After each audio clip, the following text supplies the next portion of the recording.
What? Where are these guys going today? What is this, ladies and gentlemen? What?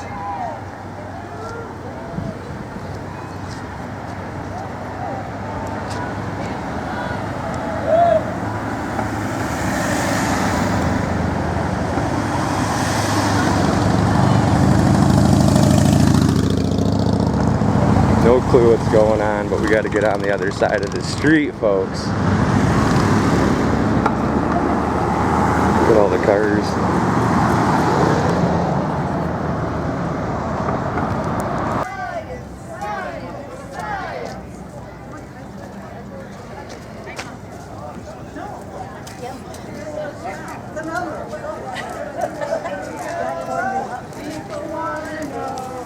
Why we're marching, so we tell them. Silence, silence,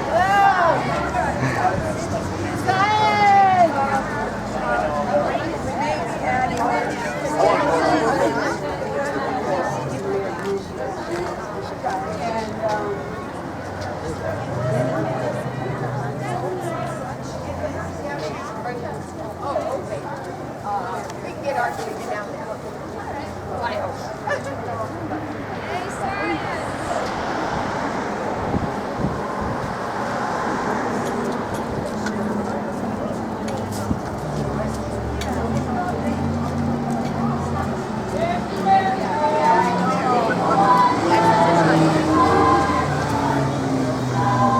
Tell them. Science! Science! Science! Machine.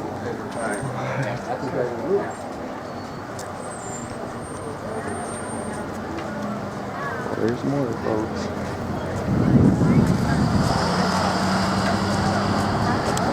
What?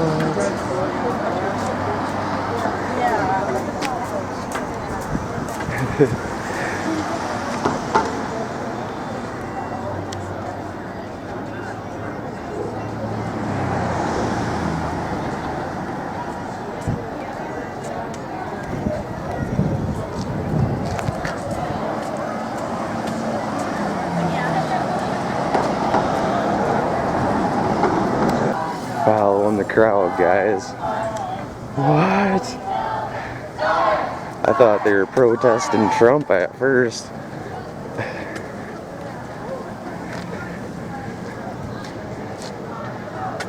Officially seeing everything, ladies and gentlemen.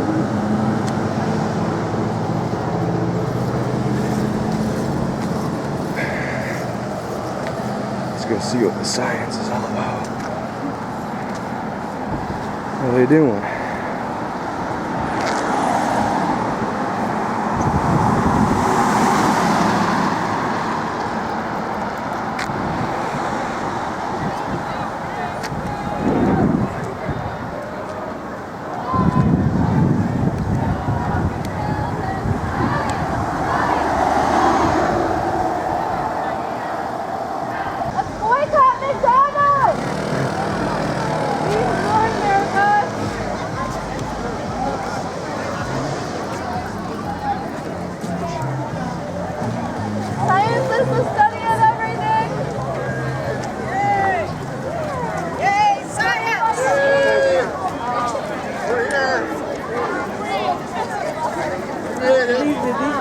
Waiting for us, or will they have to run the pad?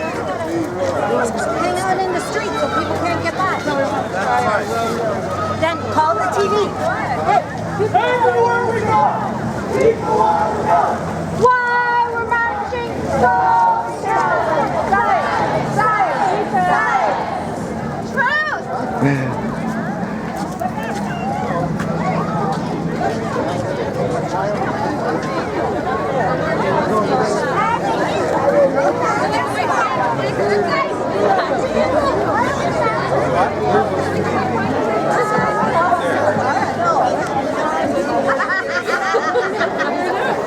If you want to, all right.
Now that we're all here, unofficial count is about 250 of us.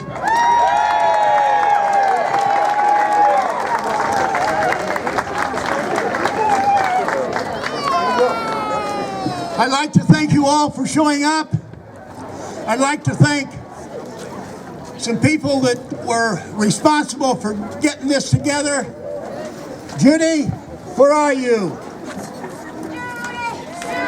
Judy? Amber, where are you, Amber?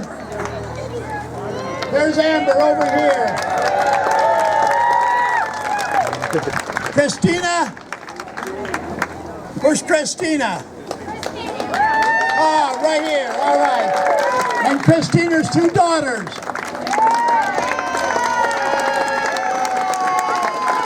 Patty, where are you, Patty? She's responsible for getting our mics up here. Janet? Janet, right here. Bob Kennedy, where are you? Bob Kennedy was right here in my back pocket a minute ago. And last but not least, Nathaniel Borenstein.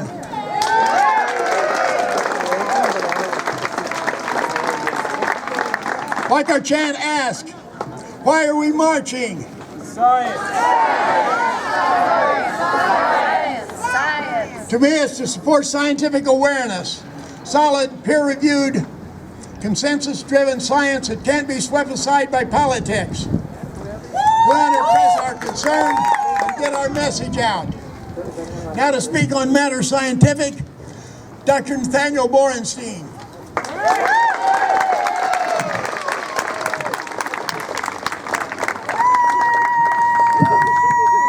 Thank you. It's a great honor and delight to be here with so many of you today. As Alpena, is this better? Yeah. Okay. It's a great honor and delight to be here with so many people from northern Michigan as we come together and march for science. Except that we're not really marching for science. The March for Science is a catchy phrase, but not all science is equally marchable. German scientists figured out how to use Zyklon B for more efficient mass murder. I'm not marching for that because it's evil. And a serious scientific study once established that if you drop a piece of buttered bread, it will actually land on the buttered side more often than not. I'm not marching for that because it's pointless. So what are we marching for? Generally speaking, we're here to show our support for science-based public policy and for basic education in the scientific method. Every American should know how to critically evaluate a scientific claim, and we should all pay attention to things like safety studies of nuclear energy. Most science isn't controversial in the first place, and among those issues that are controversial, climate change alone is a matter of life and death for the planet. When Galileo maintained that the Earth revolves around the sun, he wasn't merely explaining the results of scientific reasoning. He was also speaking in direct opposition to a widespread belief at the time, which held that the Bible declared that the sun moved around the Earth. Ultimately, he was forced to recant at the risk of his life. But most scientific discoveries don't pose such a threat to religion. The discovery of electromagnetism didn't alarm religious believers because it isn't discussed in the Bible in the slightest. Today there are those who deny science on a number of topics, but they are not equivalent, and it's a mistake to act like they are. In particular, there are those who doubt that human beings evolved from earlier species, those who doubt the safety of vaccines, those who doubt that human activity is changing the climate, and more. As scientists, we deplore the reasoning of all these skeptics, but it would be foolish to treat them as equivalent. Only climate change among these issues endangers all life on Earth. This is too critical to conflate it with other examples of science denial. We need to convince even those who deny science on other issues to accept its finding on this one. Some religious denominations deny evolution because of their literal interpretation of the Bible. Their views are based on deep religious beliefs, which deserve respect even from those of us who give more credence to science than Scripture. In the long run, that battle will be won the same way Galileo's was won. Over time, accumulating evidence will force a reevaluation of the meaning of imprecise biblical verses. Climate change is different. Nowhere in the Bible does it say that the climate will not be changing millennia after the Bible was written. To the best of my knowledge, no one's religious beliefs are actually threatened by the observation that humans are warming the planet. Climate change denial is no more grounded in the Bible than a belief that electromagnetism is sorcery. People who believe the earth is flat are harmless kooks. People who believe vaccinations cause disease are a danger to the health of our children and our community, but not the planet as a whole.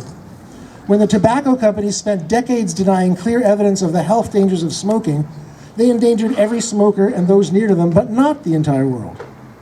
People who believe this world was created a few thousand years ago endanger their children's education, but not much else. In contrast, people who deny climate change endanger everything we know. We have to prioritize these issues, especially up here in the North Country, where so many of our neighbors and ourselves are people of deep religious faith. We have to talk with them and make sure they understand that their faith does not deny evolution. I'm sorry, I read that wrong. We do not need to do that, sorry. There's a time for arguing with them, but the time is not now. With the ice caps melting, we don't have the luxury of challenging scientific skeptics at every turn. On the other hand, many religious Christians are climate deniers, but only because of what they hear on Fox News, not because of arguments for Scripture. This makes them potentially more persuadable. In fact, the Bible is full of verses urging humans to be good stewards of the earth. Fighting climate change means trying to convince the world, trying to preserve the world God gave us. It should be much easier to convince our religious neighbors to oppose climate change than to change their minds about evolution. We must choose our battles wisely. In 1633, Galileo made a tactical decision, agreeing to avoid being killed by renouncing his belief that the earth revolves around the sun. So too, today, we may need to postpone, though not renounce, disputes over some scientific truths to avoid the death of our entire planet. After he recanted his heliocentric conclusions, Galileo wrote in his journal famously, "Eppur si muove," and yet it moves. Just as Galileo was vindicated by later generations, we can, if necessary, leave arguments about evolution to our grandchildren's grandchildren. Those of us alive today must focus on the issue that threatens the entire world. At this critical moment in history, we must be clear on our priorities and tailor our arguments carefully for persuadable climate skeptics, avoiding extraneous issues that will only make things harder. But quietly, under our breath, we may still murmur an echo of Galileo, "Eppur ci siamo evoluti," and yet we evolved. Let us always defend the truth, but let us fight most fiercely where the truth matters most. Thank you.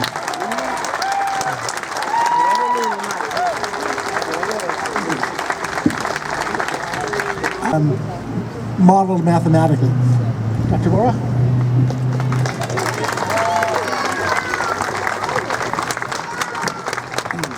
Good afternoon. It's a good preamble to present me as a student of happiness, because that's how I feel this afternoon in Alpena. Okay, now okay. Was not aware of science in that domain. I'm happy being here in Alpena. Years ago, I used to travel throughout Michigan with the Bureau of School Accreditation, visited Michigan high schools and all schools. So it's good to be back here. I haven't been back here in years. When Nathaniel invited me to come to Alpena and present, the image I had was a formal colloquium, like the one you go to make presentation in formal speeches. And he corrected my perception and said, no, this is science and the earth. How do they connect?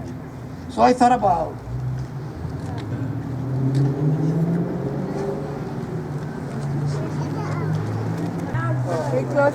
my point. And my presentation rests on two pillars of science. They are so well known that I did not prepare any elaboration on those two topics. The first one, and my wife Maria will show you, the first principle that I use is the first law of thermodynamics.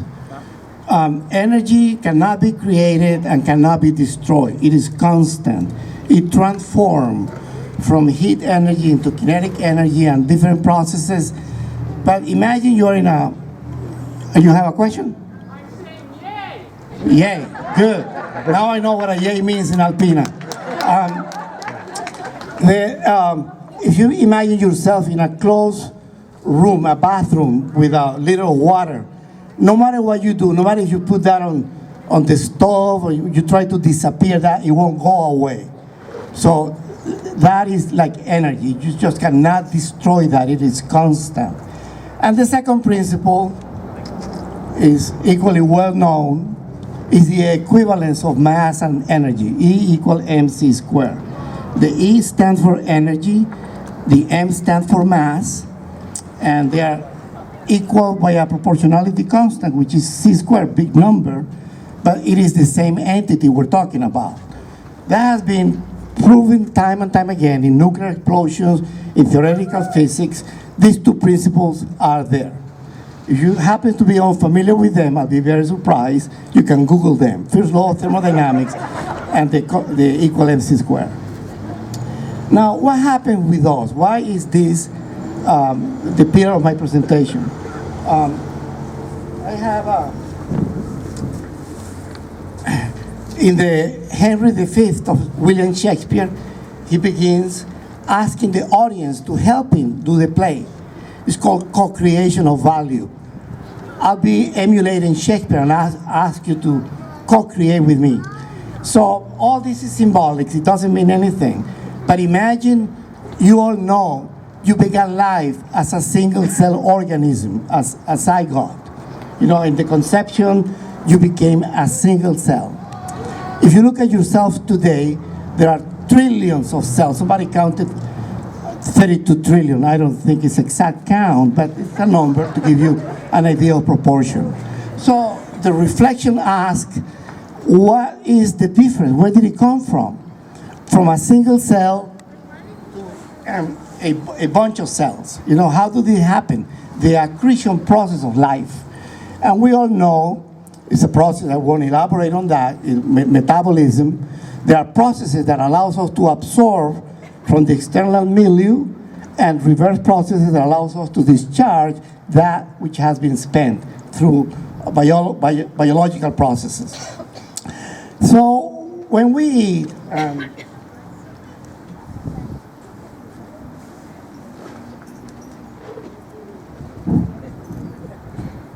we take, this is us, and we go and eat, and we take cells.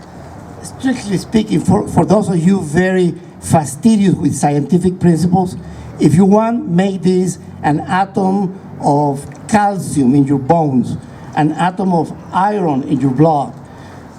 They come from the outside. You know, it's not the case that if you happen to weigh 170 pounds, the planet today is 170 pounds heavier than it was when you were born. It weighs the same, you know? So, this metaphor, you have to get my point. If you imagine a glass of water on your hand, and you dip the finger in that glass with the other hand, and retrieve it slowly, there will be a drop at the tip of that finger.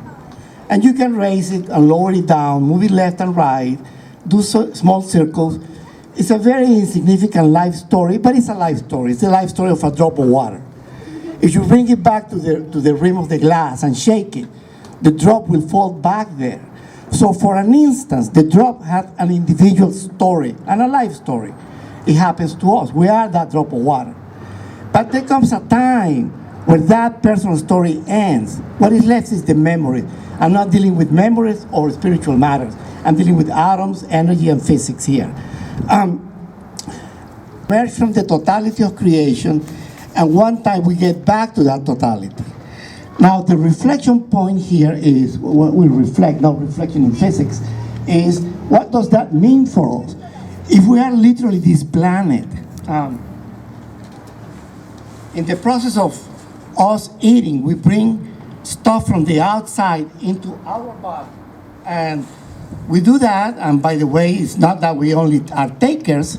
We go to the bathroom, we clip the nail, we go to the barber, so we're shedding back things into the planet.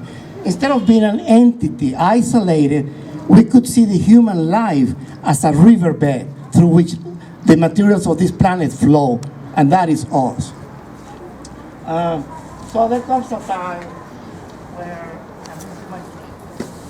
where this is us, a single bag, all these, translucent bag doesn't show, but this is supposed to represent a human being. As Shakespeare said, please imagine that I'm holding all the trillions of molecules of the universe here, the planet Earth is enough. And this is you, individually. And remember, by the accretion process of life, it has come from the planet to you as an individual.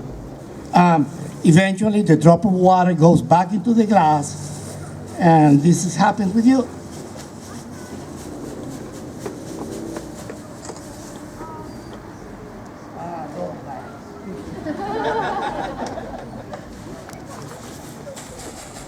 So I don't know if you can see the mix of cells that used to be used with the rest of the cells that are there. Nathaniel told me that there are studies made that the probability that you breathe one molecule of air that Julius Caesar also breathed 2,000 years ago is pretty high. I forgot what the number is, but we're all mixing together. We're sharing this. Even if you don't want that, even if you close your house, you put those plastic covers there, you will not avoid it. You have to drink water. You have to eat food. That exchange is continuous. So here we are. I invite you to roll this imaginary movie in your mind. Imagine yourself today. This biology of the cells indicates a maximum 7-year life expectancy.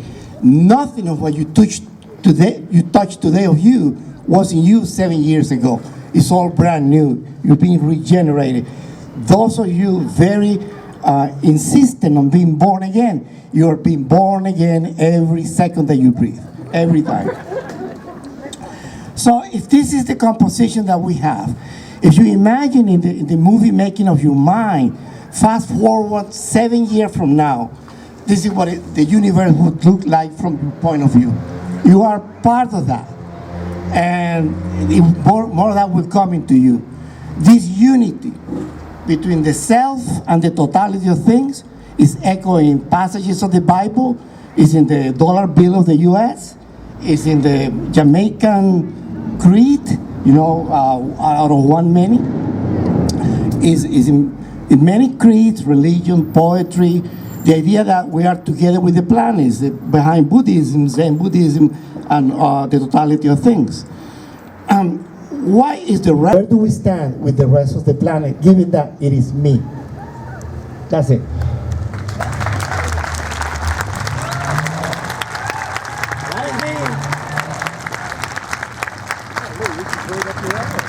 Thank you very much. I'm a happy man.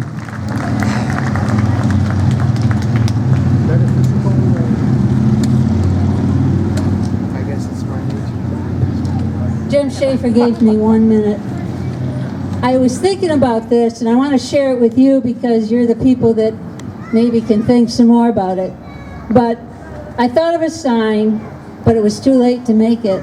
And it's science plus ethics equals answers. Okay, that's one thing. The other thing I want you to think really hard about is that we have been fighting for clean air in Alpena for a long time, ever since I moved here 45 years ago.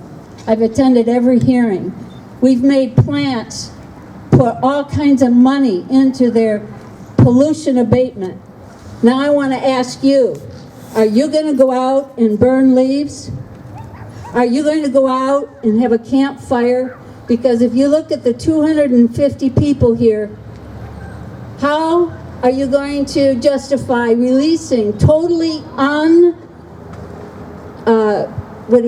filtered carbon dioxide plus all the chemicals? If you Google the contents of wood smoke, you will not burn.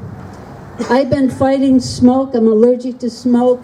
Asthma has been discovered in more populations in children today, and the lungs of healthy children have now been found to have less capacity than they did when we were children. Why is this? Just think about those things. Thank you.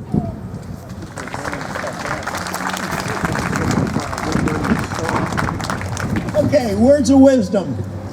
One announcement. I was just handed this.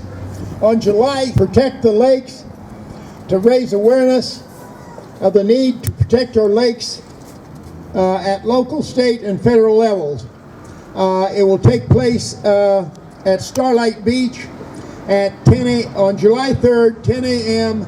Eastern Daylight Time. Okay, thank you.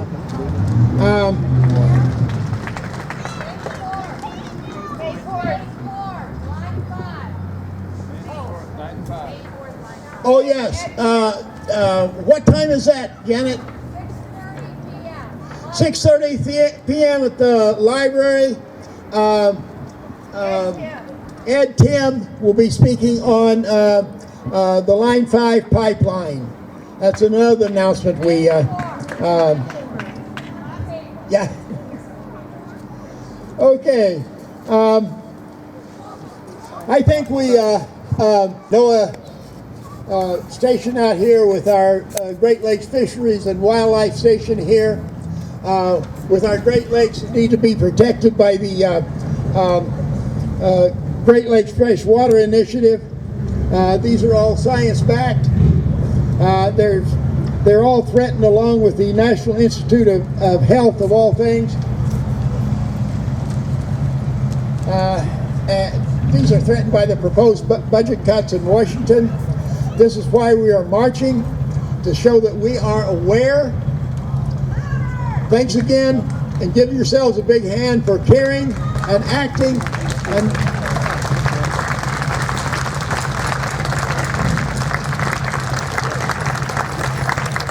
be sure you all get your white pine seedling, plant a tree, save the planet.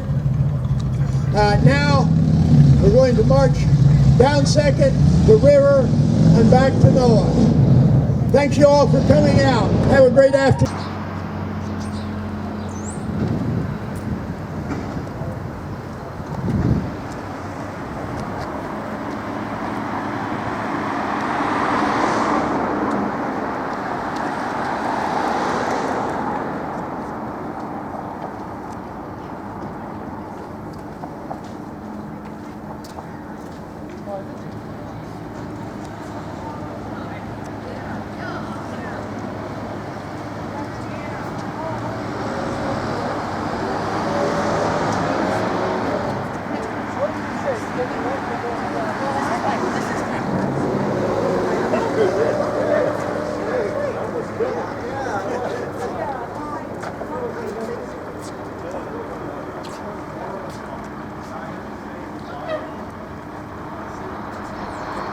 People at Henry's know what's going on.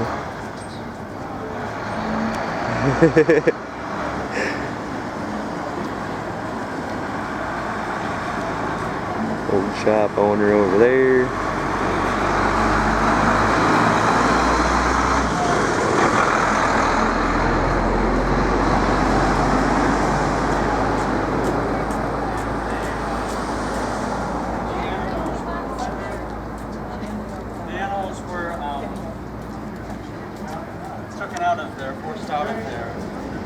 Here's John Henry. That guy's got some loot, see?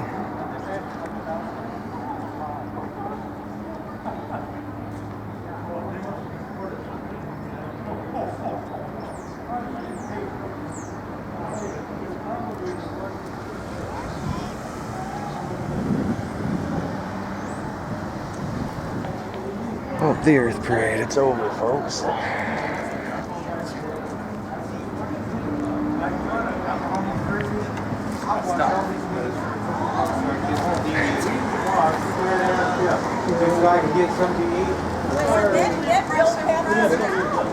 Yeah, I had not known anything about that before.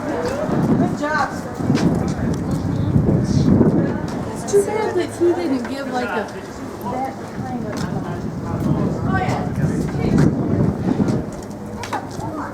I've learned not to respond.